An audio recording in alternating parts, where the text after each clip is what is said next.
What's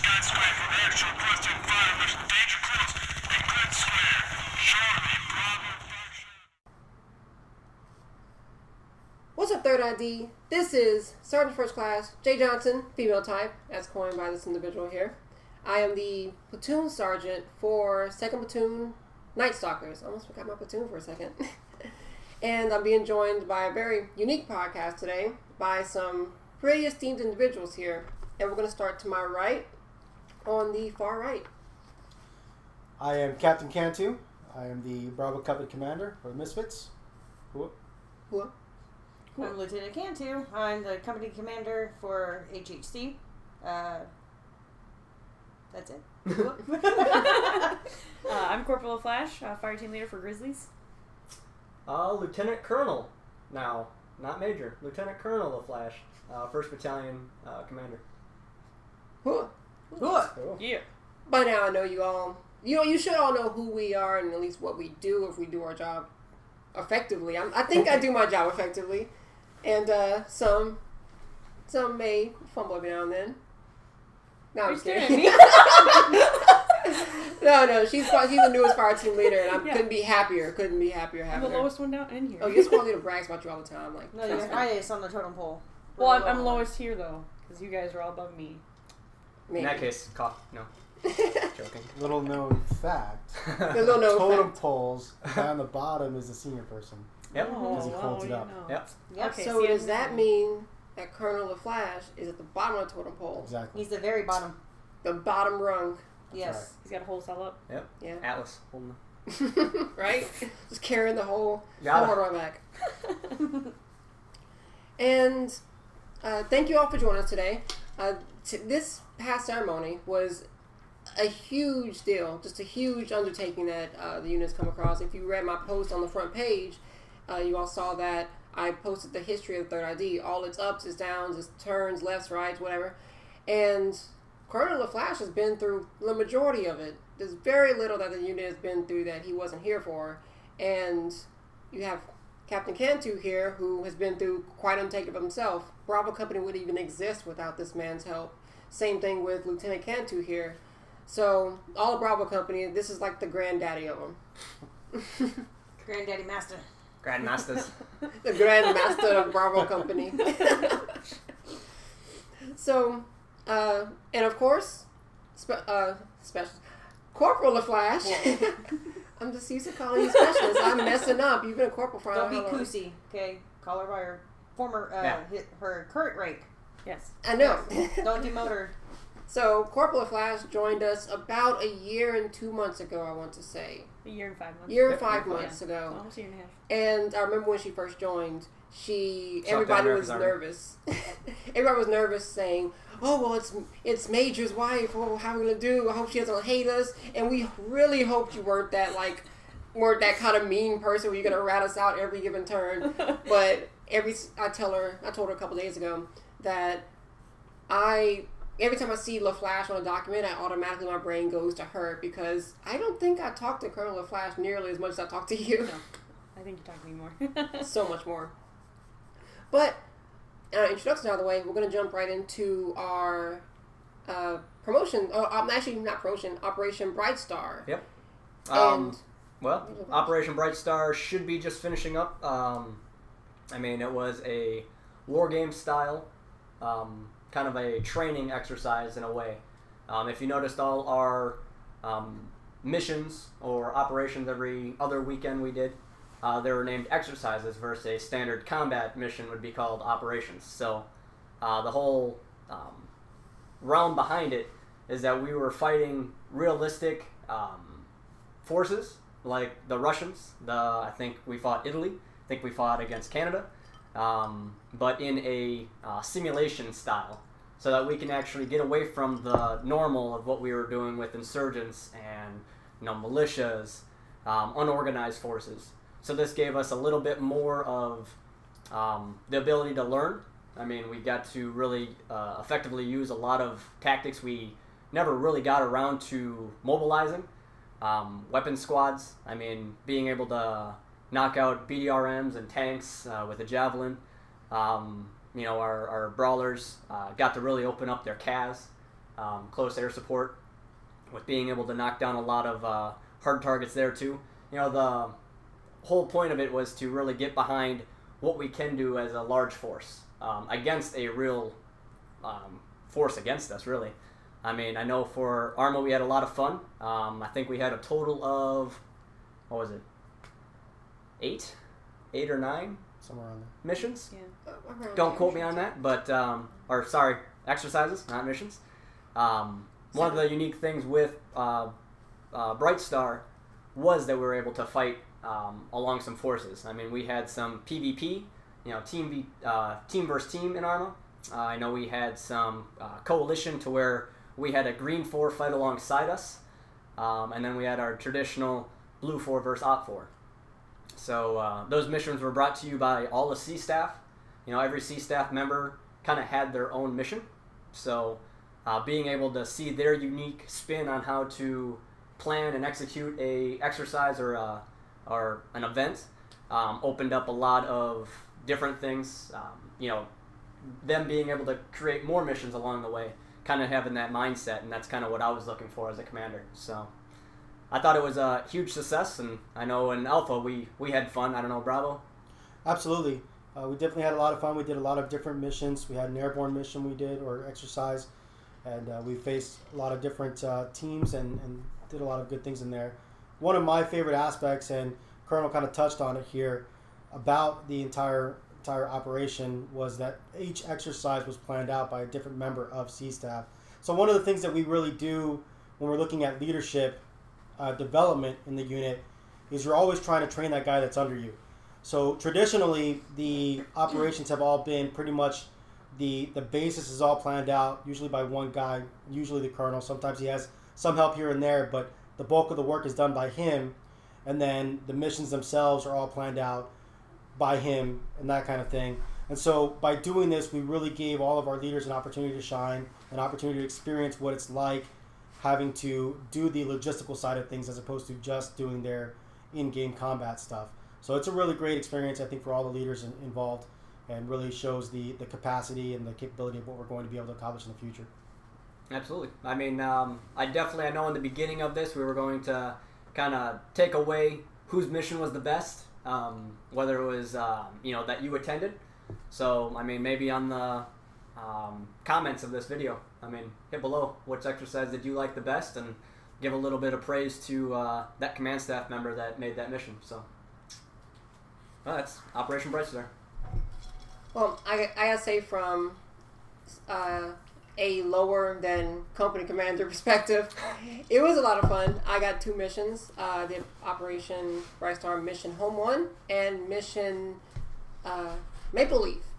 In Home 1, we fought the Iraqi paratrooper division, and in Maple Leaf we fought Canadian Special Forces, and it was a lot of fun. The last one, I didn't get to attend it because I was driving here when it was happening, and I just decided, we've been being serious a lot lately. Let's try for a new spin, and I know that Green 4 forces will be extremely receptive to it. So I asked them, hey, why don't we just, what do you want a mission to be about? Well, let's I don't know, we're going to attack a dock to go and steal like the secret recipe to maple syrup.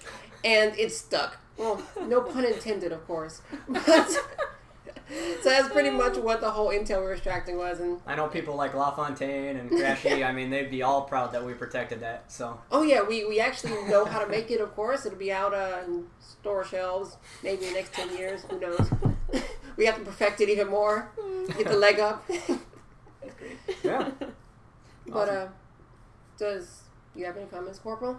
No, the only thing that I really liked about, or the thing I liked the most about Operation Bright Star was the fact that we were fighting against organized groups instead of just insurgents or, militias like Colonel was saying. So I like that part a lot because we actually got a little more experience with people who were trained. So I like that a lot. There wasn't really a split between like, oh, you only use single fire, only iron sights. It's like, no, you can go all out. So I really like that. That was a really nice part of it. Now we got to kick those guys back into gear when it comes to our new operation, which we might talk about a bit. Who knows? And he's we got to get them back in the gear, saying, "Okay, you got to check your shots first." Yeah. PID. Oh, that's Yeah. gonna be interesting. PID. Lieutenant Cantu? Well, I wasn't really here for any of them, really, but I do like the creativity that everybody did for their exercises and everything. Their imaginations just kind of went a little wild, but, you know, it kind of all came together, so that's what I liked about it. Definitely. Great work, great work. And did you have any? No, closing thoughts on that is thank you to every command staff member that took the time to, create their own mission, find their own maps. The creativity that went into it. I mean, it definitely does help for future operations. As Sergeant First Class alluded to, there is another one in the horizon that we'll probably talk about later. But having more minds around an operation and more thought process.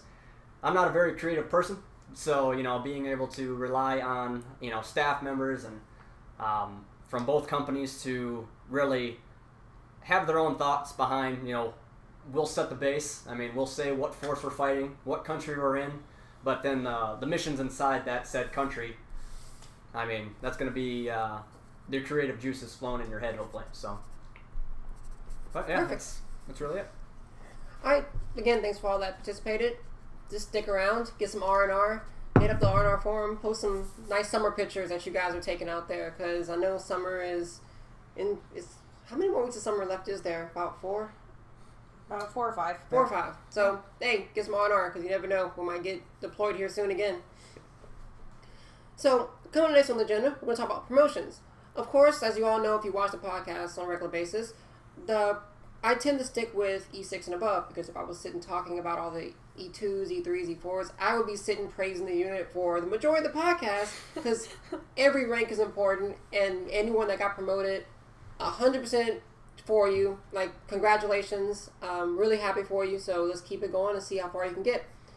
But instead, we talk about anyone that achieved the rank of E6 or higher. And we talked a little bit about it, and we have 3 people in particular we want to touch on. And one of those is Warrant Officer 1 Ailes is getting promoted to Warrant Officer 2. Chief Warrant Officer 2, rather. I almost missed the chief part. So, anyone who knows him, knows that person better is Lieutenant Colonel LaFlash. Yes. Good old Bradley Alice. I mean, he's been with us for 5-6 years now. Hard to believe that. I want to say 5 for sure. I don't know. Whenever you have a soldier like Alice, he definitely sticks with you. Dedication and, I mean, his drive alone. Some positions that he's held in the past have been, let's see, well, your standard ones, fire team leader, squad leader. He was a platoon sergeant under Lieutenant Simmons for quite some time. Now he's currently holding a position in flight under Lieutenant Simmons, helping kind of direct and build our new flight school. But he's one that definitely will roll with the punches. I mean, I've had long talks with him. Another soldier that I got to meet in real life, outstanding guy. I know he just recently had his kid, so he's dealing with the first-time father figure and just finished moving. So, and even through all of that and work, I mean, he still remains active and a part of the 3rd ID. So, Actually, little story about him. He's actually one that recruited me and did my orientation. Nice. It was 1 o'clock in the morning. I think Lieutenant Worrell at the time, Corporal Worrell was my recruiter, and they did all the no, not recruiter, SDC. They did all the paperwork, and it was kind of funny because he's like, well, I guess I'm about to go to bed soon, but let's just knock it out, get out of the way. So yeah, he takes credit for me, I guess, because I There wouldn't. you go. There you go. That's good. Next up, we're going to talk about somebody from Bravo Company, the Insurgency Division in 1st Platoon, is Staff Sergeant Nick Lipnitz is getting promoted to Sergeant First Class. I've seen, I remember when he first became a squad leader even. He was basically a great guy to talk to, amazingly relaxed, amazingly chill. I could talk to him about anything. Like, I could just vent my entire day and he would just say, well, I have kids, so probably did worse than you. He's a great guy, super great guy. And I encourage everybody in insurgency or anyone in the unit, just go talk to him, tell him congratulations, because he definitely deserves it. Gets to achieve that senior NCO rank, which is definitely an accomplishment that anybody would enjoy to have. Definitely, he's been doing an outstanding job in his positions in Bravo Company as part of First Platoon leadership there. He was a squad leader for a very long time and was successful in doing that job. And he was kind of thrown into the position of the platoon sergeant because the previous one, we had to make a replacement there. And he was actually recommended for that promotion instantly. And he met all the requirements for it. I just I held it back another month because I like to see consistency, and I like to see that soldiers are going to be able to be successful in the jobs that they take on before we promote them to the applicable ranks. So I knew he would do well. I just wanted him to demonstrate it, and he has exceeded my expectations. If you've noticed, Insurgency has recently opened back up their second squad due to having that retention being there, having that recruiting, driving, proving, and he's really been one of the driving factors behind that. So definitely an outstanding job there, earning that promotion. Congratulations again to Sergeant First Class Lipnitz. Ooh. And we have actually a special soldier that I think I shouldn't be the one to announce. I think it should be Lieutenant Cantu that announces it. So, as many of you guys know, I only have 3 people in headquarters. I'd like to recognize Sergeant First Class Jackman. I would like to promote him up to Master Sergeant. So, congratulations to Master Sergeant Jackman on your promotion and helping me out in headquarters. Absolutely. Master Sergeant's been with us again quite some time. I mean, being able to effectively, a lot of people say that HHC, they go there to die. Right? I'm still here. They're still here. And Jackman was one of those that came up just like Lieutenant here through the combat side with Bravo Company, held several roles, fire team leader, squad leader, platoon sergeant, transferred to HHC to provide support to the lieutenant as we are revamping headquarters. And we'll talk more about our roles of headquarters going forward, but he was definitely a big staple in, throwing new ideas into the works, getting into our S shops, obviously just maintaining the core of what HHC is with Lieutenant Cantu here. So big congratulations on Master Sergeant. Cool. Cool. And we got one last person we're going to talk about. And me personally, I'm extremely happy to see it. I was here when he got his first cadet, when he first became a cadet. I was here when he got promoted to second lieutenant. And now he gets to get rid of that butter bar, that's what we call it. Butter bar? He gets to get rid of the butter. And now he gets to put on that silver stripe. He polished it. And he polished all the butter off of it. And now we're going to be promoting, well, I'm not going to be promoting, Lieutenant Colonel Flash is promoting. No, Captain's Captain. promoting. Oh, Captain? Okay, Captain Cantu is promoting Second Lieutenant Lipnitz to First Lieutenant, which I love this guy.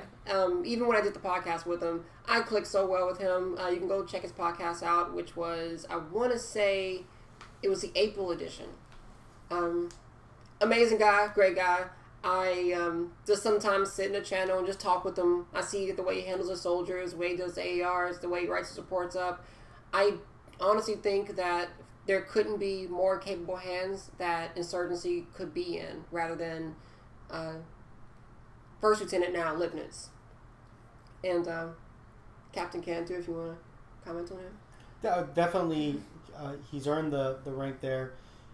Like I mentioned, Insurgency has been coming back up, and they're making that drive, and he's been another deciding factor on that. He's been an integral part of it. The other aspect of it that we looked at when discussing this or contemplating this promotion is our long-term plans for Insurgency. And so one of the great things that we have in our leadership here in 3rd ID and the entire unit really is when you're at that higher level, those officer ranks, Colonel and I, we can really kind of sit back, and we're able to delegate to our staff to handle situations and to handle their jobs without needing to micromanage them. And he's one of those examples where if I notice that something's going on that might be an issue, I can come to him and he'll say, "Oh yes sir, I already know about it, I'm taking care of it, this is the plan." outstanding, great. So I don't have to worry about it because I know he's handling it. When it comes to Insurgency, we're going to be expanding to Sandstorm when it comes out. And so when the Colonel and I talk about the plans of moving to Sandstorm, we say, well, what are the things we need to be considering? What are the steps we need to take? We kind of soundboard that to each other, and then I take that to the LT, and he says, yes, sir, I've already got all that written out. This is how we're going to handle this bullet point, and this bullet point, and this bullet point. He's on top of his game. He knows what's going on. He's got a vision. He's got a plan. He's implementing it. Definitely an outstanding job there, and he's gonna succeed and do really well as a lieutenant, as a first lieutenant. And he's also a new father. Yep. That's right. Oh, 4 months old now? I think 5. 5 months old. So, girl? Yeah, little girl. Little girl. Joanna. So, congratulations to being a first lieutenant and being a father. Cool. Congrats, LT. And that concludes all our high-ranking promotions that have been happening. I'm sure everybody else got promotions, and that's Well, did we mention the biggest one? The biggest one? Yeah. Of course we mentioned the biggest one at the very beginning. Should have been the last one, too. That's for last. I am now a lieutenant colonel. Done. There you go. Yeah. Put your nice comments, only nice comments in the comments. So You have an anonymous report form. don't call a major. It'll be a while till I learn that one for reporting in. It's either colonel or lieutenant colonel. Yep. Either one of those work. I'm still getting used to it, and I've been doing it for about 10 minutes now, so I still got to get used to it. So it might slip out. Who knows? I've been a major for, 5 years. I'd have to look, but Roughly. total time in, I think I had 2 years as a major. Then we went to battalion. Then we went back down to company, to where I put myself at captain, so I can be promoted again. Got to have a little bit of fun. And I think I've been serving as a major for, 4 or 5 years now again. So Been a major as long as I can remember. yeah, Which is 1.5 years ago. So yeah, it's a long time. Almost 3 for me. Next one will be 3. I think the next thing is Arma game changes. Not too much came out in June here. I believe a couple new, we have our DLCs that have been announced. Some that are already out, like Jets. I think the newest one is Madden, right? Malden. Which was a map, right? So being able to, utilize that, again, I want to put out there things. The DLCs are not required to be in the unit. We will hold special nights with DLCs, like Apex. I know some of our sister units, the 173rd, some of their operations and missions and training, stuff like that, do require Apex. So, once the summer sale comes around, or the next one that has it on sale, I highly suggest getting some of the DLCs. They do create a little bit more game content for you to be able to use. But again, we won't be putting full operations on maps that are like Apex or Malden or anything like that. So as Arma continues to evolve, we look forward to growing with it. So that's really it on Arma.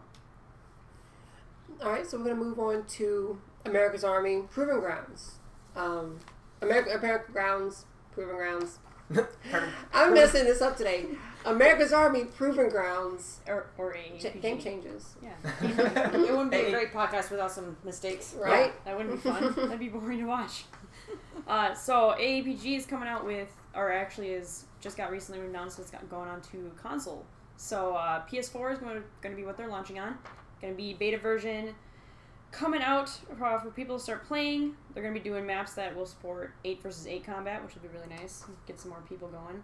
And I know not all of us are just PC gamers. I know Colonel and I sometimes play the PS4, so it'll be nice to have mostly sports games. Like, I'm not really good at console shooting, so yeah. So that means you can kill enemies here. Yes, so you should definitely play if you challenge me to, I probably will still play, but he's just gonna be terrible, more terrible than normal. So exactly. There's no seats. So any sports. I can play sports games, What about racing?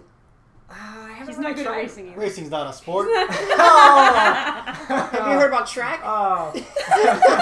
That's different. Hey, it counts as racing. You're racing. That's true. That is true. But AAPG on the PS4 is going to have all the same weapons, UI, and gameplay it'll just going to be adapted and put on the PS4. So it'll be another place that we can maybe recruit some more people. You never know. There might be a third ID. Yeah. Might be one already out there. PS4. Yeah, there might be one out there already. Who knows? So it's pretty exciting. So if you want to kill Colonel a little bit more, definitely. I'll give it a shot. But C-Staff hacks do not transfer from PC. I give it a shot. PC to PlayStation 4, that's for sure. Yeah.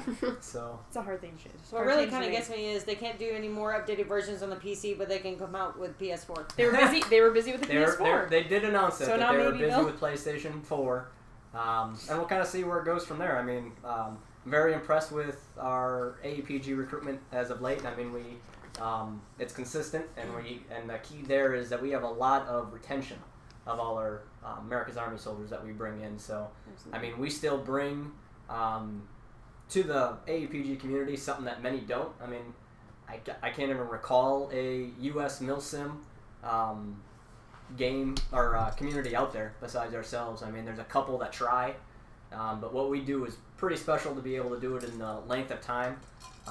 Anybody that read our unit history will notice that it's one of the games that we've supported pretty close to the beginning of 2003 when we were formed in July, and that it's kind of like what's the word for it? It's our heritage in a way. America's Army, just America's Army, not Proving Grounds. We picked that up in 2013, but who knows that if it will revamp itself, come out with another version, or possibly APG or A5 will come out. So look forward to what we can do in there, and I still think that it's the hype that I think will go along with this PlayStation 4 will, they'll kind of hopefully package it right and say that we'll have some, it's also available on PC, because they blow up the games like that quite often on, commercials and things like that. So I look forward to seeing what comes out of it.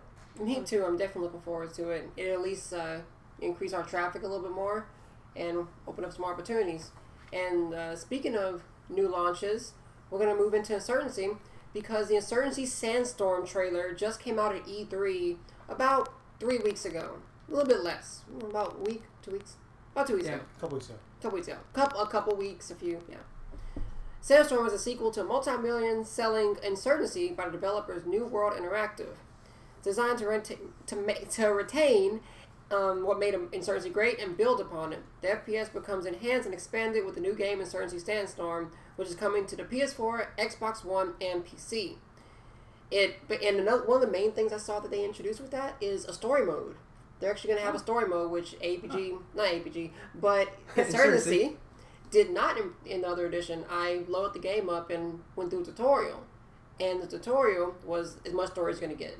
At the end of the tutorial, you get on a plane and go to combat, which is the multiplayer. So I'm actually excited to see this, and it has a female character as their lead. From what we can tell from the trailer, so that's pretty cool. That's good. That's very cool. Now I'll start playing more.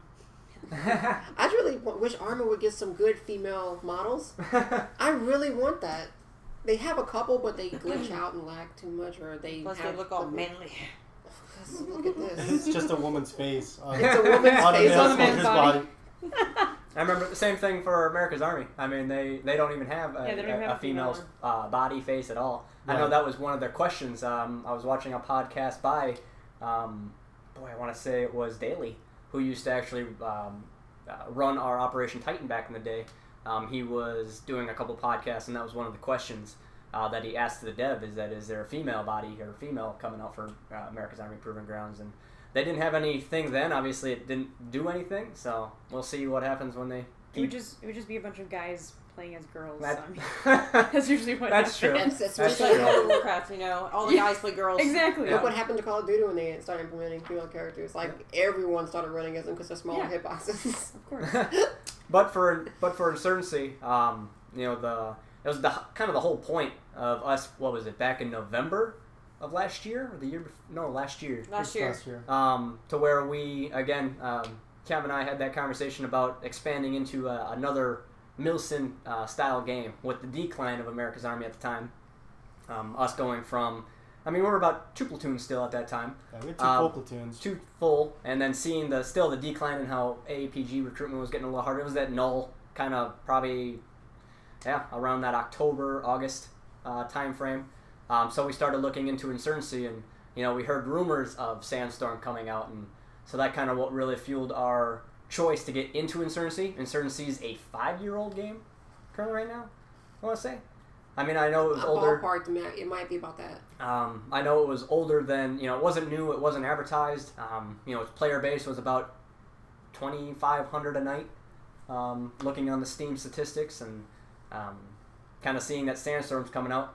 We really jumped ourselves into Insurgency for the growth of Insurgency Sandstorm when it comes, so that we're well developed, our processes, our training, really just getting out in front of the Sandstorm launch. Because once that happens, just like back in 2013 when we went into AAPG, I mean, we grew too fast back then. In 2013 when AAPG, we had 4 platoons of just that, but we weren't ready for that support. I mean, being able to have that much growth, but not a confident basic training in place. I mean, a lot of things like that. If you can't process those private trainees or privates at all into the unit, get them through training, you're going to have retention problems, and that's exactly what happened to us in 13 when we launched Proving Grounds. So, kind of that's the whole point of getting into Insurgency the way we did. So I know that was a question brought up to me by a few soldiers of why we got into an old game. So, but yeah, it's really all that. Anything to add on Insurgency, Kevin? No, I think that covers it pretty well. Like the original Insurgency, the gameplay of Sandstorm rewards teamwork and objective play over personal success. Players will see features such as drivable light vehicles, character customization, unlockable cosmetic items, fire support requests, ranked matchmaking, and much more. Sandstorm will release on the PS4, Xbox One, and the PC with no actual release date as of yet. So they really were pushing that out in New World, I want to say, New World Interactive. They're really pushing that out. That's their frontline thing. They had a little run with Day of Infamy for a little bit, and they did a couple dev streams with them, but this was their major button for this month, was getting that trailer out, and I'm impressed by it. And that made me want to play Insurgency a lot more, so I've been going to their operations, their FTXs, and I'm excited for it. I'm definitely going to get it. And I think we have the correct leaders in place with the Lipnitz brothers. I mean, being able to, again, have the dedication of these two, leading that front. I mean, as Captain said earlier, I mean, they did the legwork, they did all the research, they did, every question that myself or Captain had, they had an answer to. I look 100% confident in the growth of Insurgency. Plus, the current growth that we're having right now is, we opened another squad again, and being able to execute at a high level is what we do. So. Cool. Did I get to? No, I didn't have anything. All right. So that closes the Insurgency game changes. It wasn't really a game change. It was more Insurgency new game. Upgrade. Upgrade. Okay. I like that. And we're going to move on to our events, which we hope the unit hosts. We'll either host it or we at least are participants in several events that happen. Friday Night Fights is a TBT event hosted by Phalanx on Arma 3. The entire night is dedicated to adversarial games. Multiple armor groups participate with player counts averaging 80 players. If you're looking for a good fight with good people, come and check it out. The mods that you need are CBA, TFAR, ACE, CUP, and RHS. It's every Friday at 1900 Eastern Standard Time. Just log onto the server, go into the TBT channel, and just follow the instructions that's in the channel description. They'll give you their server address, and it tells you what the server IP is. The TeamSpeak server address and the server IP. So you can log in, have fun, shoot some people. Any questions on Friday Night Fights? We have Warrant Officer 1 Paxton is kind of taking lead as our liaison to Friday Night Fights. So kind of direct a lot of those questions to him on mods. I know they have, just like us, a repository set up nice and easy. I mean, I know I keep my mods up to date anytime I want to play on a Friday night. It's nice and easy just to click play, or start and load right in. I know they have other ways of doing their mods as well from their download links. That's available on their TeamSpeak. But I mean, this is an event that I feel not is everybody's niche. I mean, not a lot of people like always playing versus another person. That's why we have co-op versus TVT on Insurgency, things like that. Arma is what this game's based around. So being able to, I guess, have a funnel that you can go play if you want. It's not a required event, but I mean, the more soldiers we have show up, the more fun it is for us. I mean, we get to stay together as the third ID. The better chance that we are leading our own side. I mean, there was times that we showed up with 20, 25 people, and where our entire unit was against everybody else at Friday Night Fights. And when we win, that's a great feeling that, hey, third ID freaking kicked some butt today. Or if we just get enough to where we get first choice for leadership is another one to where, they chose, you go to one side, whether you're op 4 or blue 4. And if you get to be chosen as platoon leader and your staff is platoon leader, and then you have, the rest of your third ID just fall in as a squad. I mean, being able to be on the winning side and knowing that the third ID led that side, again, a big hooah to us. And it really, for socializing and, public affairs and relations to other units, they see that and they want to work closely with the third ID. So, and then unfortunately when their unit falls, they see us. So Which is fortunate. Which is unfortunate for that, but beneficial for us. So So, if you're a civilian and you're watching a podcast right now, hey, we're recruiting. You'll either be listening to me, her, him, her, or him. So, be one of the people you'll be listening to. So, if you want to participate in this event, it starts at 1900, but be on our TeamSpeak in that channel by 1845 Eastern. So you can have your mods ready, you can have everything set, and you start loading into the server because, hey, if you're on time, you're late. That's how it is. Yep. You never know what can happen. Pretty much. Do you miss those old AE2 and AE3 maps like Weapons Cache, Collapse Tunnel, Urban Assault, Water Treatment, Pipeline Dusk, HQ Raid, Farm Raid, Insurgent Camp, Mountain Ambush, Mountain Pass, Courtyard, or Scar? Well, look no... CSAR. CSAR. So close. Sar. Well, Not an A2 SAR. CSAR. Well, look no further. Join us every Thursday night for Throwback Thursdays on America's Army Proving Grounds. It happens every Thursday night at 1900 Eastern. Just join the TeamSpeak channel, load up your Throwback Thursday server map, and let's have some fun. Play some old game moves. I play it on a regular basis. Every time I get a chance, I'm not busy doing either editing or screaming at someone or whatever I'm doing. And then I try and log into the servers for it. That's being run by Master Sergeant Jackman, actually. He's the one that frontlines this. So if you want to play, let him know. Got any questions for him, just go talk to him, and I'm sure he can help you out. No problem. Any maps that you want downloaded to the server, he'll gladly do so as well. Right. You just got to send him a link to the map, and if it works, guess what? He'll put it in. Of course. Hopefully with some notice, not that day. Yeah, not the same day. Now, don't wait until like 1855 and say, "Oh, I want to play this Mountain Pass." CSAR No, SF. I want to play CSAR BDX. Okay, so Wednesday nights we'll be hosting a midweek co-op session for everyone interested. The missions will vary in number and difficulty depending on how many people we have at the event. Most of the missions will be in-house missions, meaning that we make them ourselves, whether it be in Zeus or actual editor for the specific night. It happens every Wednesday at 1800 Eastern. The mods you need are all the mods required for your squad drills and FTX, and there's a list in the Realism server channel in TeamSpeak. If you look there right now, guarantee it's going to be there and it's going to work for you. It'll be marvelous. It'll be awesome. And you show up. You don't really need to sign up. You just go. I think you just got done with Operation Die by the Sword, correct? Well, we do still have Operation Die by the Sword running. We're actually looking at changing the way we're going to be running the Realism server in that aspect. We would like to expand it to have more options. So we may choose to play Die by the Sword one night, or we may change to a different mission that night. Maybe play, an insurgency, or play a liberation, or play, different types of things. We just kind of want to make it a little bit more open to doing different things. And I will talk in a moment about some other things we're looking at doing in ARMA as well. Was there anything else we wanted to talk about for events? We have one, actually. Okay. Draft night. So, towards the end of each month, we will be hosting an APG and Insurgency draft night. The event is open to anyone in the unit. Captains are chosen at random. It can be anyone from the commanding officer to the newest recruit. The captains choose from the pool of available players one at a time until all teams are full. Once the team's been made, there's a double elimination tournament. Teams will play each other, fighting for bragging rights for that month. Draft nights will be held on different nights for each game, so keep an eye on the forums when the next sign-ups are.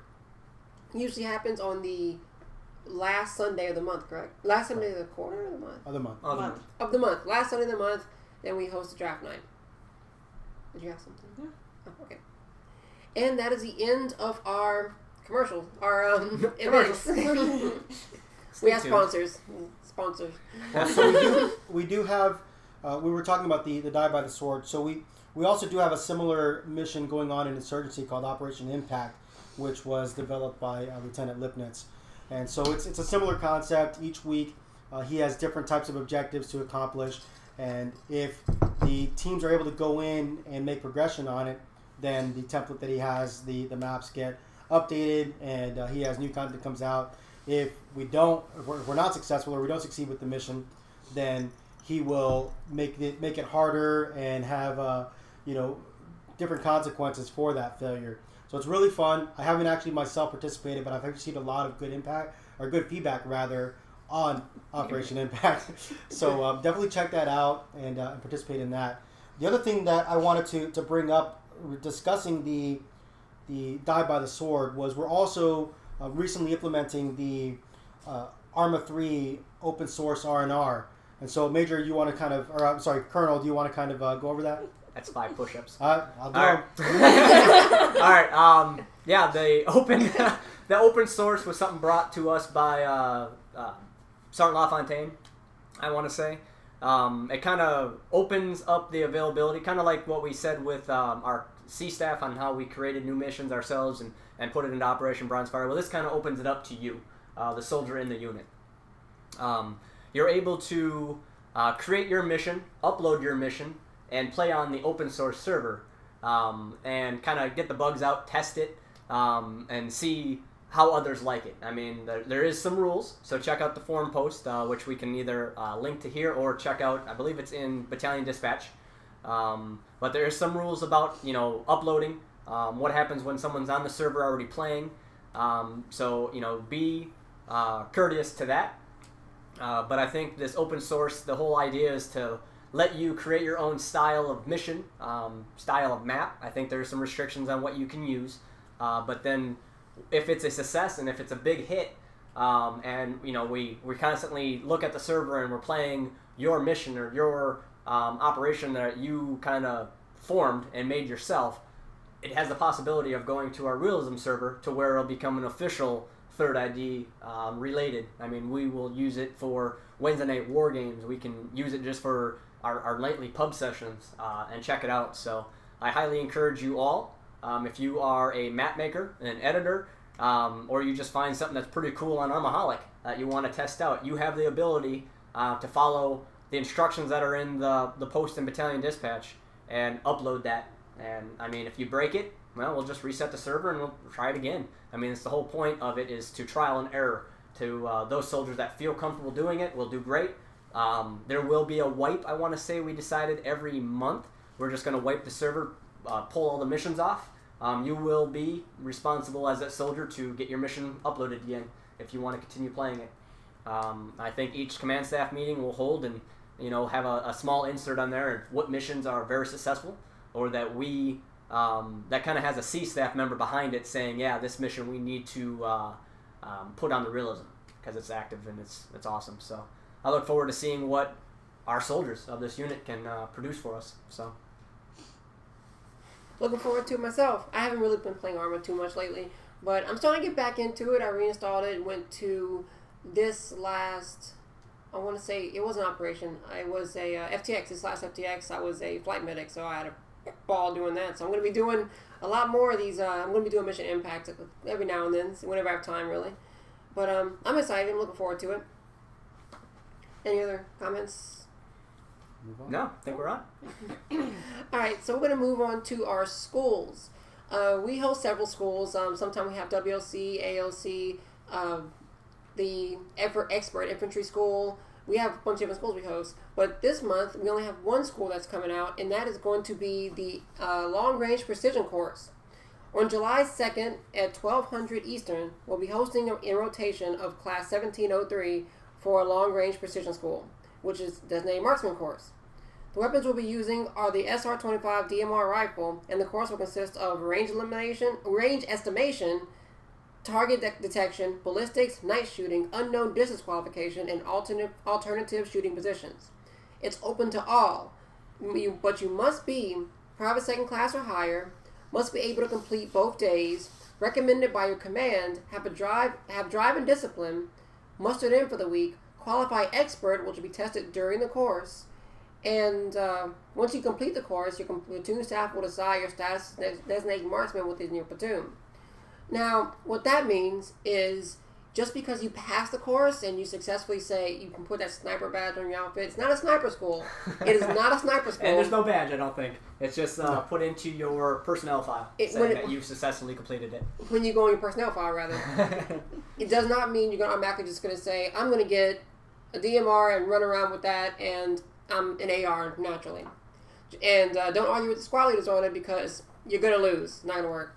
So your platoon staff or your squad leader will make a decision. You are now going to carry the destination of designated marksman, and you can actually run that loadout. But still, I went through it back when I was in ARMA. Bravo Company and Alpha Company can attend this course. It'll be hosted by First Sergeant Gilmore. There's only 6 slots available, and once those 6 slots are full, then you'll start being moved to the standby slots, which you still have to show up on that day in case we have some people that don't show up. You can just get moved up and you can qualify. You have to go to the rifle course, range estimation, just get familiarized, target detection, ballistics and target detection, and equipment are familiarizations, night shooting, unknown distance, and alternative shooting positions, and your final shot. Everything here is a go or no go. You don't go fail, pass, expert. It's you pass or you don't. You do not exactly. collect $200. Yeah, sometimes you don't get to collect that $200. Go straight to prison. Any comments on the? No, I think the course was developed by First Sergeant Gilmore, being a sniper instructor for his military or part of his military career. You get the actual training that is provided to real U.S. snipers, as we aren't we don't have designated snipers per se. It's a lot of like what Sergeant First Class here was saying. It's kind of by mission design. I mean, if we need a long range marksman available, I mean, you're qualified to do it. You're the chosen one as well. So I highly suggest I don't even know. I know there was quite a bit of signups already. So probably by the time this is posted, all slots might be already full. Get on that standby list and show up. You have a chance to, hopefully someone will drop out. You never know. Life happens. So. Well, being prior military, First Sergeant Gilmore is amazing at his job. He made the course, and the course is actually really good, really intense, really well put together. And I had a ball doing it. I had an amazing spotter. It was Specialist Fisher. He's not with us anymore, but he's the main reason I passed that course because I was a terrible spotter. I feel I finally ended up getting it right. So don't get me wrong. I still hit those shots, but you can ask even Lieutenant Worrell. He was my squad leader back then. Not squad leader. He was my platoon sergeant back then. I want to say, and he's like, "Well, Johnson's going to be a marksman. So he's going to sit on this hill and do this." And I'm sitting up in the hilltop, and I'm sitting here with my radio, and I'm just like, all right, do you see him? Yeah, watch this. Pow, you missed. Pow, you missed again. Pow. And I just ended up calling in a cash strike on him. I just got so frustrated. I was like, you know what? Because back then we had crossroads that we could just call in, and they would have just dropped all kinds of stuff on him. But, hey, don't be like me. Go to the course and actually pass. I think there's some other schools that we're coming out with as a unit ourselves. I know one Kent wants to announce. We have a couple that we're working on heavily right now. We have been working for several months on a ARMA CLS course, which is not a expert field medical badge type level course, but it is something that we're looking at being a base training for 68 Whiskies to be our platoon medics and things of that at that level. so we have had quite a few of our soldiers working on it. We're coming to a point where we're pretty much going to be able to implement it very soon. So I expect that definitely within this quarter, we will be launching our first CLS course of that level. In addition to that, we've been working on implementing an ARMA airborne school. So we've been working closely with the 173rd. They, of course, have been our sister unit running their airborne schools. That's how we've always been qualified on the ARMA side, is by going to theirs. And so one of the stipulations was that for us to have our own school, we needed to have 173rd trained and qualified jump masters. We're at the point now where we have enough soldiers in ARMA, or at least in our unit rather, that are 173rd jump master qualified to be able to run our schools to their standards and to their level. So I say to their standards and their level, however, I intend for ours to be at even a higher standard. But the point being, we're not using it as an option to replace the 173rd school. We are still going to be eligible to attend their school every month. Ours is intended to be run at an opposite time sometime within the month, preferably in a way that's more open to some of our European players. Yeah, correct. That's one of the issues that we have with the 173rd school, is that a lot of our European players aren't able to make it.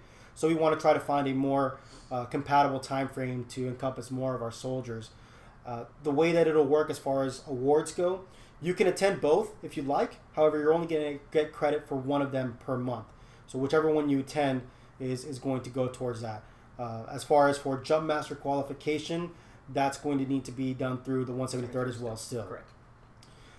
So we're looking to implement that this month, our first one.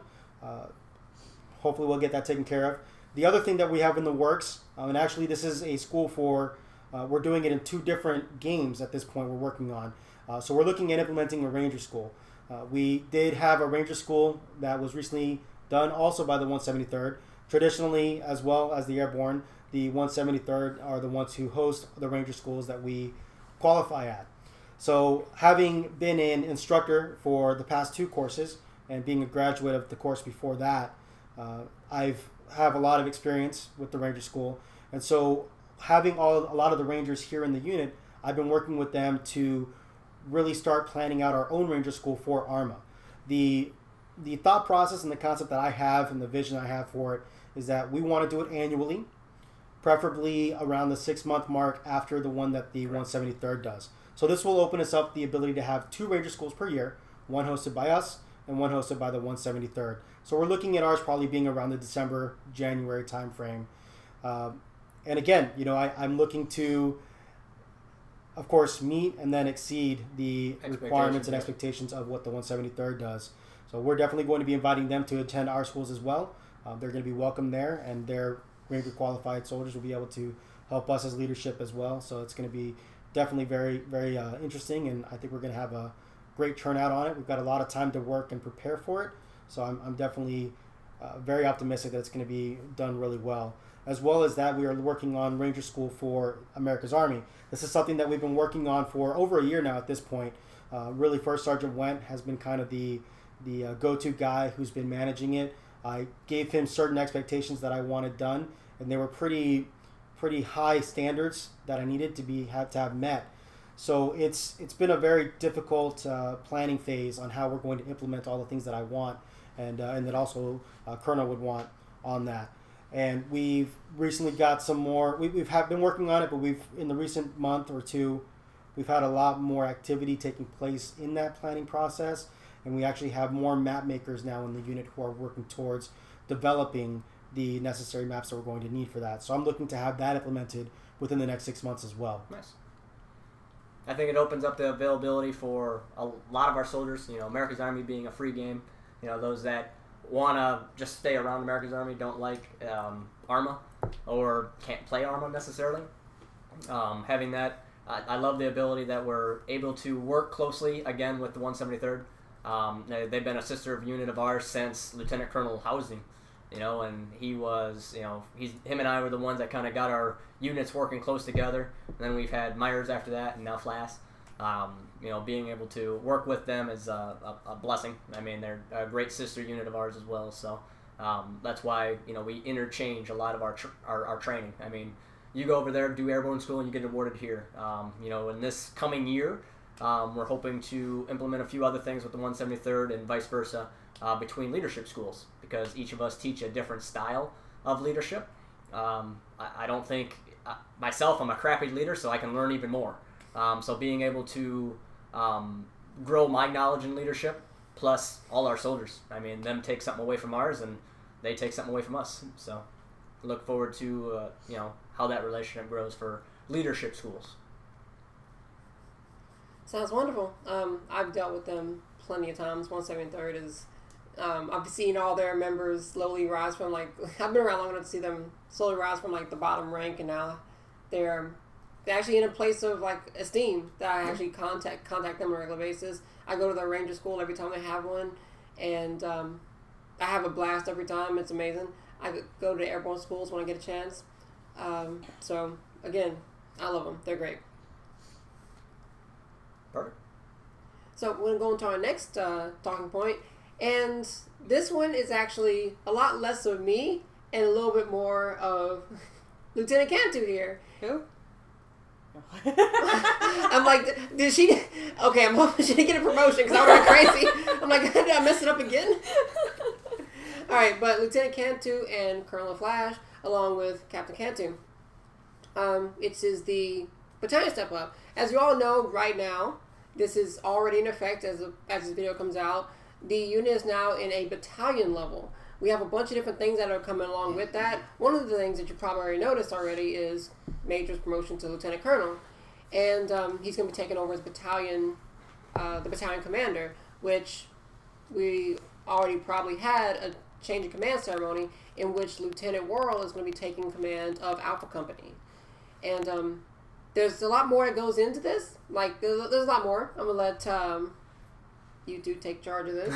This is more your thing. The recap, kind of the change of command ceremony. I know Lieutenant Worrell is a very dedicated soldier. He has, just like myself, a lot of growing to do in his position. Same with me going into battalion commander. A lot of growing still to do, and knowledge to kind of be absorbed through what we do. I mean, it's new grounds for both of us.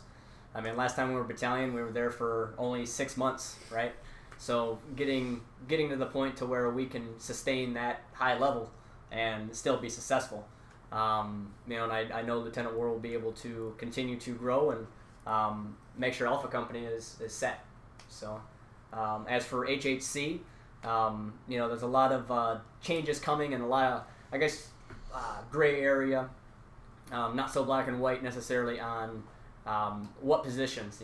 We're introducing something called S shops, and going away from our S shops kind of house our DMOSs, and the way that those are going to be implemented. I'll let Lieutenant here explain, as S shops fall under headquarters, and she's our headquarters commander. But a lot of the OICs will no longer be called OICs of our DMOSs. So I guess. Take it away. So basically, like Colonel said, we're going to have S shops, and it's going to be categorized from S1 to S6. We're not going to have an S5. So S1, which is basically what I'm going to be in charge of, it's basically administration, and I handle personal stuff from reassignments within a given unit to processing wards as UCMJ matters. S2, they're basically dealing with military intelligence. They typically handle priority intel requirements, collection management, enemy INW, security clearance records, and classified information control, like opwards, fragos, and also function of the S2 shop. S3, they deal with the training, planning, and coordination in garrison while deployed, and makes operational plans and advises the commander on how to best execute on a given collective task. So that's a good, a major. That's a big one. That's a big one. Yeah. S4, they supply, handle equipment distribution and replacement for a given unit, which deals field loss / combat loss of equipment. And they have to keep track of endless endless property books. So basically, the bookkeepers. Yeah. Yes. a lot of logistics. Another humongous S shop that the officer in charge of S4 is gonna have their hands full. Oh yes, yes. More so than me. So. Just saying. If you lose your Kevlar, don't see Lieutenant. Yes. But the last but not least, the S6 shop. They handle communications such as networks, Trovo, TAC, SAT, right? TACSAT. Yeah, There we go. I didn't even know how to pronounce that. Thank you.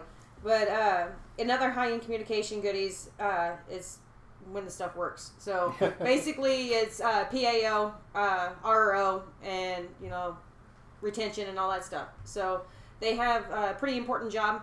It's not as big as S4 or S2. So they're holding a very high position there as well. I'm going to let Colonel go into the description of each one. So, kind of a little breakdown of what headquarters is. Headquarters is what houses not only all our DMOS functions and all our administrative side of the unit, but also houses where basically I office out of as Lieutenant Colonel. So you got the battalion commander up there. And in time, our battalion commands our major, and as we continue to grow, within headquarters company, which falls under myself, Lieutenant Cantu, and Master Sergeant Jackman, are kind of leading the admin side. That's their main job. They're not assigned to a game to play. They're handling a lot of the administrative things. Not necessarily always the fun things, which they've learned over their tenure in the unit. But it's also one of the things that, if we don't have a dedicated person in HHC, and a good one like we currently do, I mean, we wouldn't be as successful as we are. I mean, there needs to be tracking, there needs to be, execution at a high level in our HHC to be successful as a battalion.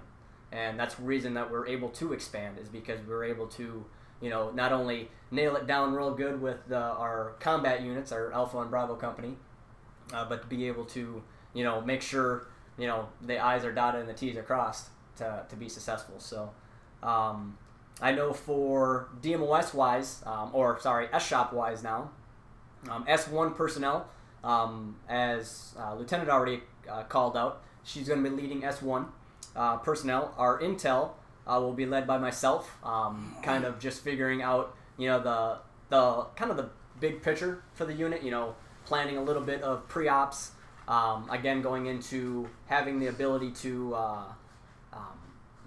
plan a base part of a mission, and then, expand out from there from our command staff team. S3 operations is going to be handled by Lieutenant Cantu. Then we have S4 logistics going to be handled now by First Lieutenant Lipnitz. And then S6 communications is handled by Lieutenant Worrell. Each of us are holding these positions in the beginning, but the whole thought process behind our S shops is to kind of have a rotation of possible new cadets, lieutenants, OCS is coming in, being able to have a new cadet start being officer.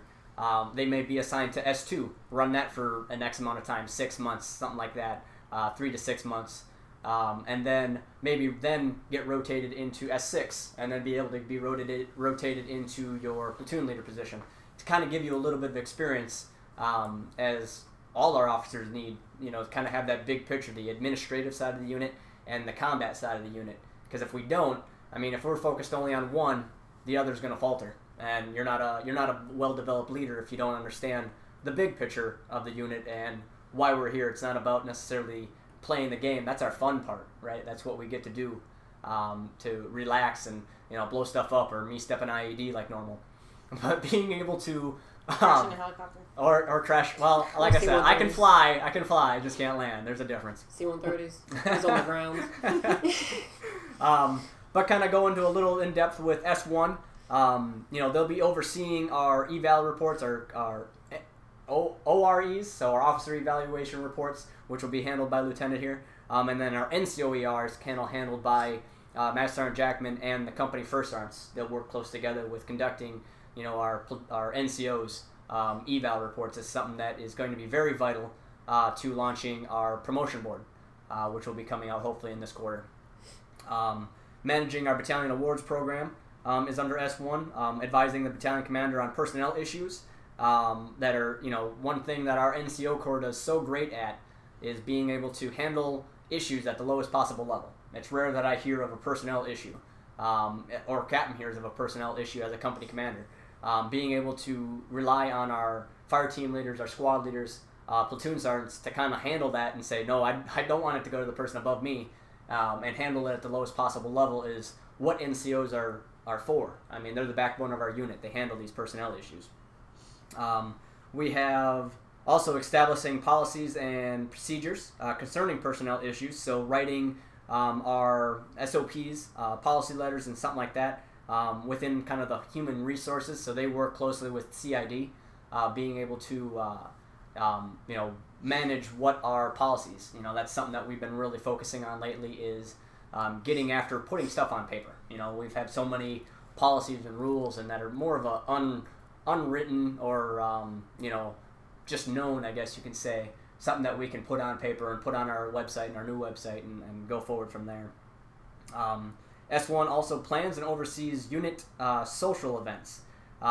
So really from there, our pubathons, working with PAO. I mean, you got to think that S1 is a humongous responsibility on, making sure if we have a smooth running S-shop or S1 personnel, the personnel within there. So they kind of touch on a lot of what the unit as a whole is. So you're looking at, they do breach into almost every DMOS a little bit of some sort. They don't necessarily overlook that DMOS. I think for S1, really the only DMOSs that works directly in S1, that's assigned to S1, is RRO. So that would be Staff Sergeant Rizzo that kind of reports directly to the lieutenant here. So, and then some key other ones, oversees and manages personnel records. So they work closely kind of with BMO in that aspect, making sure that, they say, hey, you forgot to, we had a school and you didn't get credit. So they're constantly looking over people's personnel files to say, yeah, this person attended, here's the class record, but they didn't get the credit on there. So they kind of help you police your own personnel record. But overall, that is your responsibility. So keep an eye on your personnel file. S2, intelligence, which is something I overlook. It's kind of for the intel operations, information, and analyzing our area of operations. So as I said before, S2 is kind of planning future operations, how we're going to do, what force we're going to hit. There's no DMOSs that actually land directly under S2. It's more of the intel side of things, the big picture things.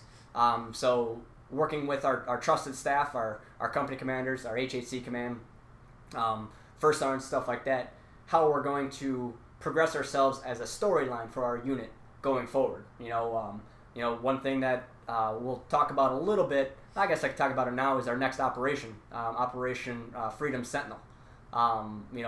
This is a combat operation that's currently in the works. No tentative date on, well, kind of a tentative time frame, would be September, October, November for deployment. Really depends on how our pre-mobilization goes, but now that we're done with Bright Star, I mean, we're going to go into a couple weeks of just normal FTXs and be able to then proceed on to pre-mobilization in Germany, because that's where we're currently stationed for war games. So instead of deploying back home to Stuart and go through our normal NTC, there's an NTC or a National Training Center in Germany as well. So we'll go there and deploy for Operation Bronzefire, Operation Freedom Sentinel, which will deploy us actually to Afghanistan. This mission, or this full-pledged operation, is scheduled to be possibly longer than Bronzefire. So that was a 44 combat mission. Operation Bronzefire was 44 combat mission, so we're looking to stretch this one out. There's multiple maps that are going to be involved. Bronzefire, we stayed on one map, Al Rayak, and that got a little dry kind of towards the middle to end because we're doing the same terrain. We start off in one spot and then we have to fly or convoy there. So the one nice thing with Freedom Sentinel is that we're going to use multiple different maps. I think there was a possible 12 to 15 said maps in the rotation. So with that, it opens up many opportunities for terrain reasons, and then also, well, it has sparked my head to go into and, say, all right, command staff, since we just had our Bright Star, this staff member, you get this map, create the missions that we're going to do within here, and we'll stay that map until. So I look forward to kind of how Freedom Sentinel. So stay tuned for that. But yeah, S2 intelligence, not too much else in there. Analyzing our AO. I mean, that's why I'm kind of in that slot. Really just kind of figuring it out as we go, because it's all new territory. So S3 operations, responsibility of training, operation planning, not to be confused with the intelligence part, but whenever we get a mission, they're the ones that do the op boards and whatnot. The readiness of our unit for operations, and then Force Improvement Group is the DMOS that gets put under S3 operations, which is under the Captain Cantu here. So they'll be handling training, unit deployment, and just the readiness of across the battalion. So being sure that we're set there. Did I say by all means? No? Okay. You're all looking at me like I said by all means a bunch of times. You almost called Captain Lieutenant. I caught that one. That's why we were all looking at you. We got close. We got close. By all means, we got close. All right. So, as S3, as we said, is a humongous responsibility. Just training alone. Doesn't matter how much we recruit, but if our training is not of a high quality, as Captain alluded to, that we're going to take our expectations and go that one step higher. But really getting our readiness of our unit, our accountability is key to our operations, which is why it's S3 operations. S4 logistics is kind of our biggest responsibility in the unit. It takes care of our supply, our transportation, our logistics, our base maintenance, our budgeting. So they handle unit movements. So really overseeing, making sure that we have everything that we need to deploy. So if we're going through NTC, our server's good. Our for all fronts, ARMA, America's Army. So you can kind of guess that BMO is kind of housed under S4. We also have CID, Combat and Imaging Documentation, under S4, as well as Corps of Engineers under S4. So out of our 5 DMOSs, 3 of them are housed under S4.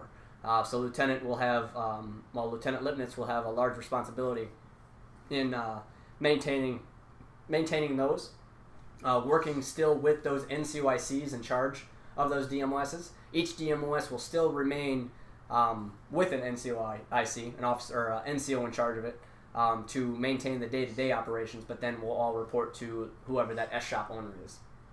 And then S6, communication, run by Lieutenant Worrell. That's kind of where our PAO, our Public Affairs Office, runs out of. They advise the commander and staff on, any communication aspect of things. Unit-to-unit communications is really where it holds in at. Dealing with units like the 173rd. We have other units that aren't necessarily dubbed as a sister unit to us just yet, but we still work closely with. And they hop into our server. S6 would be the one to kind of handle, a new unit knocking on our front gate saying, hey, we're so-and-so. We want to do a joint op with you. Well, S6 would handle that interaction and make sure that they're fully trained on how to,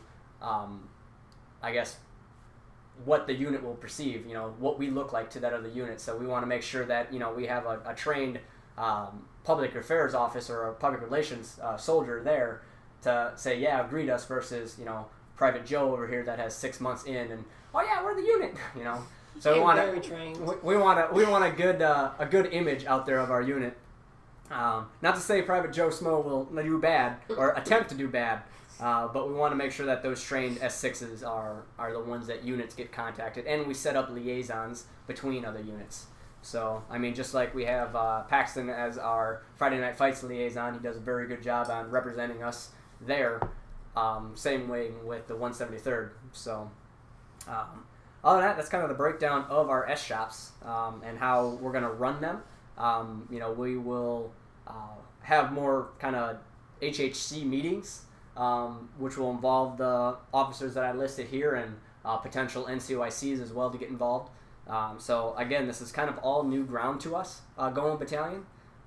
So we're gonna learn, we're gonna make mistakes, and we're going to push on. It's the point is if you take 2 steps forward and take 1 step back, at least you're continuing to try to move forward. So it's really it on HH or at least S shops.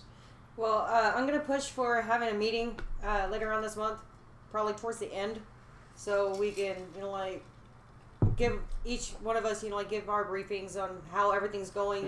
They're checking in with the DMOSs and everything, and just kind of have a end of the month meeting basically every month, so we can catch up on everything that's going on, so we won't be left in the dark. Exactly. I mean, our headquarters company is going to be very vital for, again, our success of retaining and being Battalion.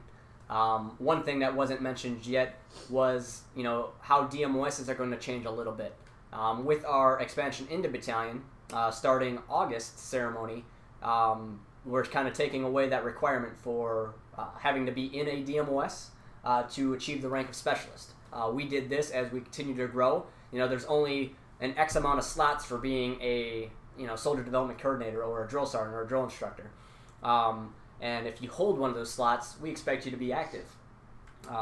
But if you're not, what happens? You're going to hold that slot and now it's full. And soldier that the soldier down the line wants to get in there. So our DMOSs are going to be kind of squeezed a little bit to ensure that the soldiers that are there are doing their job, because it's not going to be a requirement. If you don't want to have to do a duty or an admin side of the unit, you don't have to. Making sure that we have soldiers that want to participate in a DMOS and be a journalist or be a recruiter are there because they want to. They're passionate about it and that they're going to help push the unit forward. In return, I mean, down the line when we get promotion points off, when we get promotion points going, you'll get extra promotion points for being in a DMOS. Same thing with our awards. There's only certain awards that you can get for being in a DMOS. So, but yeah, that's all I got. I think the one of the takeaways about the headquarters and headquarters company and the S shops, you've kind of skirted around it about being able to manage the battalion level things. I think the importance of it is that when you have a lot of people, it becomes more difficult to watch everything. And so sometimes it's okay for one small issue to slip through the cracks. But when you have multiple small issues piling up, it then becomes a big issue. So having headquarters company, having the S shops designed the way they are, allows the leadership to be able to liaison amongst each other and work together so that these small issues don't get missed. And I think that's really what the importance of having a solid HHC and S shops running is. Correct. I mean, being able to, and again, I look at S1. Does an issue of a soldier failing to TPR and get placed on AWOL necessarily a responsibility that Lieutenant Cantu needs to look into? Probably not. Again, I go back to our NCOs run this unit. They'd be able to handle that at the fire team squad leader level. But then if it's something coming to that same said soldier getting a dishonorably discharge, I mean, that's something, the higher the response, kind of the higher the responsibility or issue it is, then it'll be brought up into S1 and handled among or S shop or HHC and the company commander and whatnot. So I mean, it's there to keep things running smooth. Again, we only want the soldiers that want to be a part of that in our DMOSs or in our S shops to ensure that we're continuing to move forward. So, Awesome. So don't come to me whenever you're going AWOL or anything. Just whenever you get a dishonorable discharge. That's it. No. If you're AWOL, she will look into you because that's absent without leave. But I mean, we do need to make sure that we read up. We'll have our DMOS and HHC responsibility posted in our battalion dispatch, so that everybody can kind of read responsibilities and what each is covered. This is something that we've been planning battalion for several months, if not a year, and we set the time frame of July just a couple months ago. I think 3 or 4 months ago, to finally just say, you know what, we're ready. We need to develop this and kind of set that deadline. So it will be growing pains. We will learn as we go. But I think we're very well set. The staff that we have in place for, from platoon staff to company staff to HHC staff, I don't see us failing. I mean, there'll be definitely hurdles, and there'll be things that we need to push ourselves and look inward, make sure that ourselves are in check, because it's all new experience. So. All right. But one person we forgot to mention in headquarters is our clerk. Yes. It's Private Second Class Ranger. She got inducted into the unit as a non-combat person. She did not want to play any of the games. She just wanted to be part of our unit. And so far, she has done a lot of work. She's been currently working on our policies and procedures, right? Yep. Bylaws and our bylaws. Like she's currently working on that, getting it proofread and dot the I's, cross the T's, and all that stuff before it's presented up to us, for implementation into our website. And she has been doing a great job so far. I have no complaints about her job so far. She always asks me for something to keep her hands busy. Like, she'll message me every day and say, Sergeant Johnson, you got any PAO work for me? Anything I could write up? Anything at all? And most days I don't really have anything for her because everything's already taken. Then I'll send her a message saying, all right, I need these write-ups. And she's like, got it. And 4 hours later, she'll show up with all the write-ups. Like, that was like a week's worth of work. I mean, that's one of the things with the DMOSs as well that will be looked into is the amount of DMOSs. I think that was discussed in one of our C-staff meetings, is the amount of DMOSs that you can take on as an individual soldier. So many times that even myself, when I was a young sergeant, or coming up in the unit, I'm pretty sure every single one of us, we wanted to do stuff. We wanted more responsibility, and sooner or later, just the toll took a lot. I know, there's some things that we literally had to take off her plate so that she could focus on her overall mission, which is our bylaws and our policies right now. And that's something that we will be looking into. That having a restriction on how many DMOSs. I'm pretty sure for NCOs and above anyway. For sure, because you also got to think, if you're in a DMOS, you're also in a combat unit. You got a team to care about. Whether you're a fire team leader or a squad leader, that really needs to be your priority. And understanding that you have a full team, whether it's 5 in a fire team or 15 in your squad, that you need to have accountability of and push their activity and make sure that they're a part or active in this unit. So we don't want you to be overworked as well, because that happens very frequently, to where somebody will be a squad leader and then have PAO and then have FIG, and they're just burning themselves out. And that's the last thing we want, is you to have to take an LOA or leave the unit, because your all your duties that you have in the unit plus personal life, we all have normal lives, we all have family, jobs, school, that we have to maintain outside. This is our hobby, and we want to make sure that this is still fun for us to come. But then us that are in a leadership position, that's a fire team leader and above, we understand the responsibilities that we accepted when we said, yes, I will take that position. And understand, each position has a different bit of responsibility. So the higher you go, the more that's required. And each of us understand that. So, I mean, it's making sure the same thing with DMOSs is that, you understand that if you accept this, kind of the reason we went away with our, specialists being required to be in a DMOS. We didn't want to force you to be in something you didn't want to be.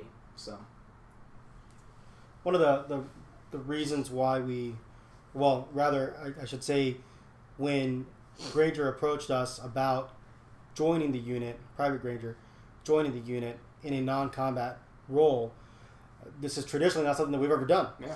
And normally, this is a kind of suggestion where we would kind of laugh it off and say, this is a game. We're a gaming unit, so that's what we do. But it just so happened that this was at a time where we're moving to that battalion level, and we talked about just now, there's a lot of logistical work in the background that needs to be done.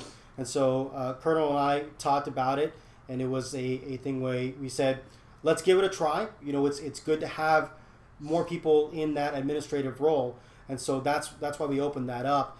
The concept being that the clerk will come in to do some of the busy work that headquarters has assigned to it. Not necessarily things that are of a sensitive, classified nature, but things that are open to everybody that needs to be done. Just somebody has to be there to do it. Someone to really check over and dot the I's, cross Right. the T's to make sure. I mean, when I talked about, S1 overlooking, personnel files, I didn't expect 100% lieutenant you checking everybody's personnel file after every single school. That's a delegatable objective that you can say, all right, and this is perfect for someone like Granger. And I see HHC growing in the future, because there are times that, just think that you're working on upgrading your computer, right? Your blue screen of death, you need a new graphics card, but hey, it takes time to earn that money to buy a nice graphics card. Well, HHC is now an option that you can transfer into HHC while you're kind of saving up. Your computer still works, but you just can't play any games, right? So it opens up that option to, again, get into HHC, work with our staff up there, and as we continue to grow and rotate, as I said, the offices around, those are going to be only position that you have as an S3, S4. Whenever we get to that point of having, just a butter bar or a first lieutenant flow into those positions, is that's their job. Same thing with a clerk. So. Well, sounds good.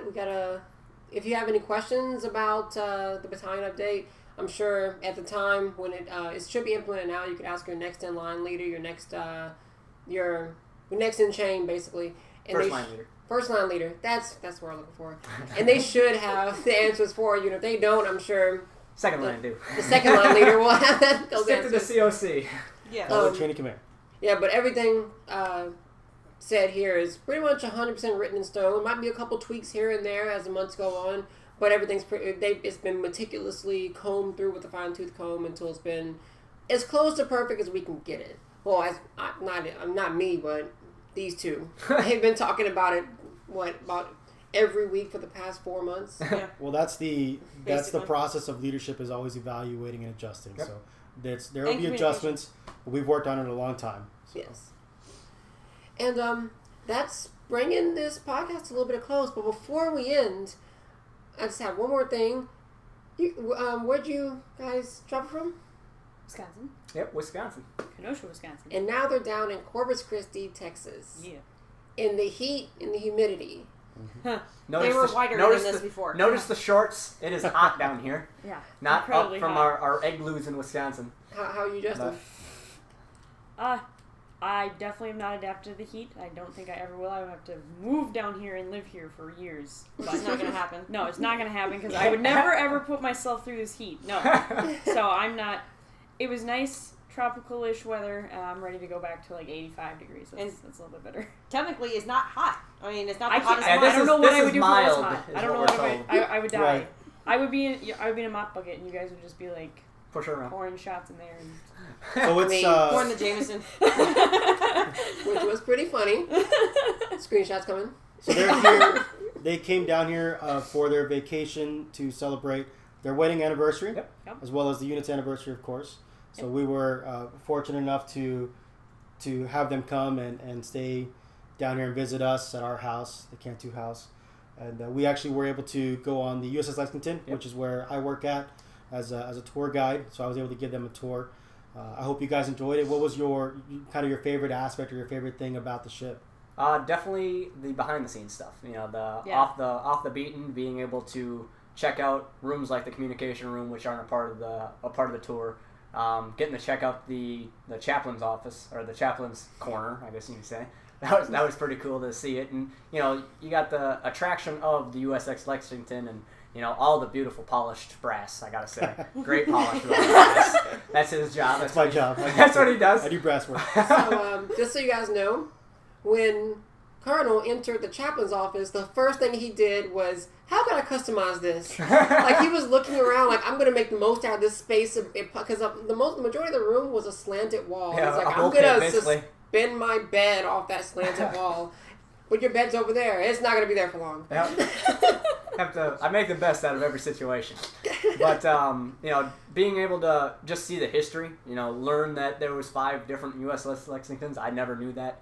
You know, kind of a lot of what when Jenna and I plan our anniversary trips, and we take one every year around 4th of July for our anniversary. We really pick kind of history areas. Mm-hmm. I mean, we took our honeymoon in Ireland. Last year we hit up St. Louis and got to view kind of the arch and things like that. But being able to come down here, and I appreciate you guys taking us in and showing us the USS Lexington and you know, seeing that history, and to me that was the best part is just the history of the ship. So yeah, that was really cool. I think my favorite part was the flight deck. I just like seeing how huge it is. Ridiculous. You melted when we got up there. Oh, I melted. it was yeah, hot. my face was red when we got done. I was like, oh my god, I want to die right now. But it was super fun. We made them both walk the plank. So. Yeah, we did walk the plank, yes. I almost fell off the deck. That would have been bad. Then we would have to get another lieutenant colonel. Yep. So present Lieutenant Colonel Cantu. Wait, he has to serve like 5 years as a major first. Yeah, at least 3 as a captain, because I think I got about 3 years in as a captain. I mean, well, you'll be gone by then. I mean, You wouldn't have any say in this because you would fall off the plank. that's true. You heard it here first. 3 years and 5 years. No. So, editor, just edit this part out, and we'll be good. Going from there. Well, so I think the last thing to really talk about was, you know, our anniversary that we just had. Yep. As always, every year we did a pubathon, and so we tracked we always track the hours that are played. We had 30 soldiers attend our pubathon. 32. Which is it's fairly low number, but it was the 4th of July, so it's a holiday. So we don't normally expect too great of a turnout. But out of those 30, we had quite a few hours, 12 hours for a lot of the people, and a lot of soldiers, maybe 1 to 2 hours here and there. But it was a good time overall. I was there, and you know, we were there. yeah. It was amazing. I saw a bunch of people last from the beginning to the end, and some of them petered out near the end. But majority of people that attended got a good 5-6 hours in before they took off. And that was the average amongst all the times. You had your 30 minutes here, your hour here, and you had your max time. But about 5-6 hours is amazing. It's outstanding. Outstanding. Outstanding. To see that kind of turnout. By all means. But the way it worked is every 30 minutes, if you participate in the podcast, not podcast. Oh, Pubathon. Pubathon, Yeah. If you participate in the pubathon, we put a mark down, and every single mark you got every 30 minutes you participated in, you got an entry.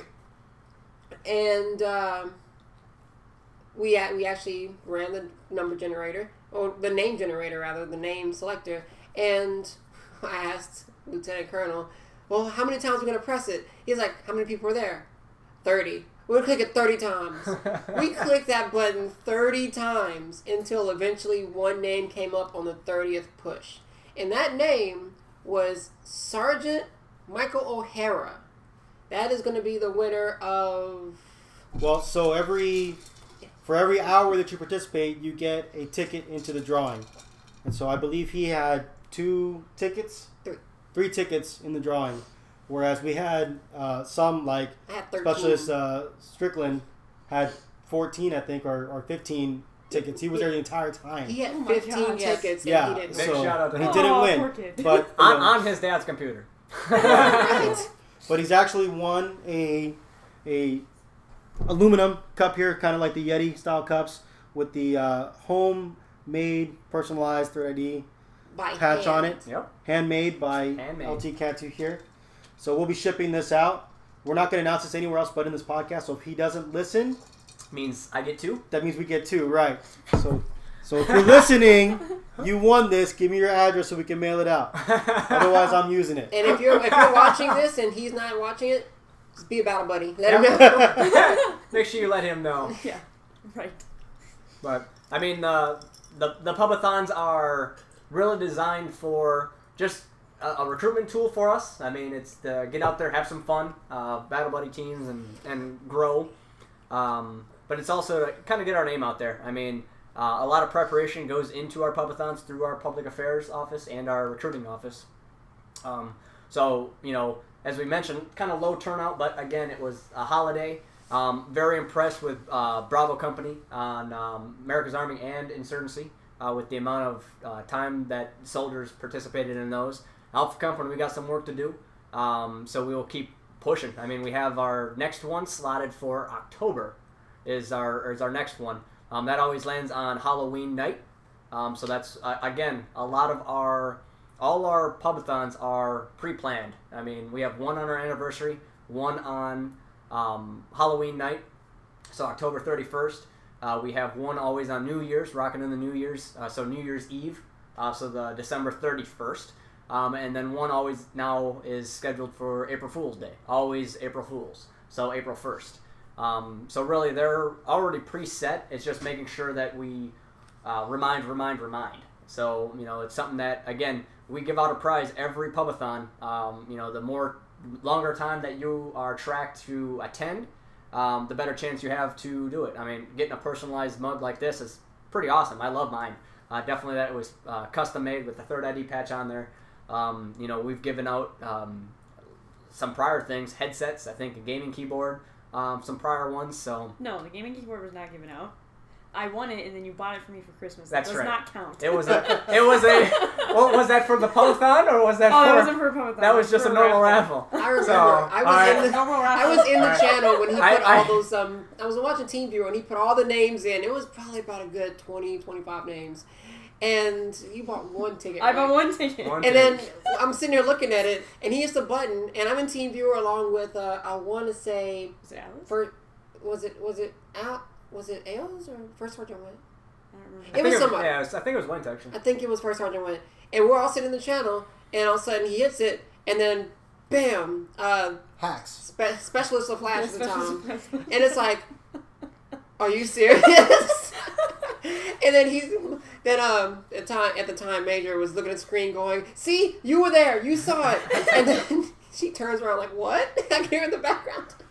And he didn't tell me until promotion ceremony. And they told me that. I was like, what? I won? Oh my god!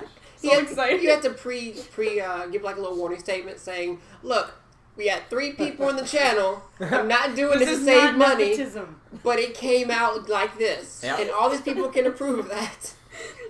We That was a get, pretty awesome keyboard, though. next Yeah, time that's we get a super nice. lower I list love so it. they can see it. It became I a love good it. Christmas present. Yeah, that's what I got it for Christmas. I And he bought it with our money, so But- I was like, but- Doubled up. But you got a keyboard. I mean, Yeah, my I birthday is 5 days after Christmas, so if you want to give me one, go Yo, ahead. my birthday just passed. No love. Yeah. oh, Yeah. happy belated birthday! Yeah. Yeah. That's a month ago. So yeah, Okay. thank you. Happy birthday. All right. That so should be we'll wrap special it up. enough. So that's the end of everything. I'd love to thank first the Cantus for inviting us into their wonderful home. Yep. And I'd love to Absolutely. thank the Flashes for using their anniversary on us. You're welcome. And I just kind of just showed up and She Couch slums party, here. man. yeah, like that's my bed. I live under the couch. They said you gotta rank up when you live on the couch. That's officers only. But anyway, that's Christian drop the stream. Granted. All right. Who are Misfits? Well, Battle Wars. I mean, Battle Boars. Battle Wars. 1st Battalion Battle Boars. And so this is Sergeant First Class Johnson. Captain Cantu. Lieutenant Cantu. Corporal Flash. Lieutenant Colonel LaFlash. Reporting out. Safe Frost, third ID. Mark of the Marn. Who? Oh! Huh. Oh. And so, Major, you want to Colonel, do you want to kind of... You've never called me Major ever again, you understand me, maggot? Lieutenant Colonel! 1! Lieutenant Colonel! 2! Lieutenant Colonel! 3! Lieutenant Colonel! 4! Lieutenant Colonel! Get low! Up! Lieutenant Colonel! 5! Mission recovered! Recover! Thank you, sir. Carry on. This Amazon fire. I have plans of what I want to implement. I'll be like, whoa, wait, Surprising. hold on. Shut up.